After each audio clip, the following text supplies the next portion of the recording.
nasi baru keluar dari rice steamer ni, panas-panas, lembut, bau dia wangi betul. Terus sekarang kita siapkan acar pencuk, potong timun guna mesin, laju je bila order banyak sebab semua nak cepat siap. Bawang goreng pun masuk dalam lauk daging biryani, bau dia naik terus.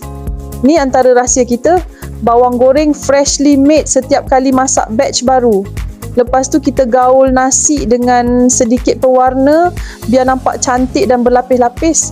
Masukkan dalam tong nasi satu layer, tabur bawang goreng, kismis dan daun ketumbar. Ulang sampai habis, baru nampak rupa nasi biryani sebenar. Ni dia lauk daging biryani dan ayam masak merah tengah siap. Dua-dua ni memang pairing padu kalau untuk catering besar ataupun majlis VIP. Liana Loves Kitchen terima tempahan dari 20 sampai 1000 packs. Kawasan sekitar Pagoh, Bandar Universiti, Bukit Gambir, Bukit Pasir, Tangkak dan Muar. Nak tengok katalog penuh, harga package ataupun nak tanya tarikh available, terus hubungi kami melalui Wasabi.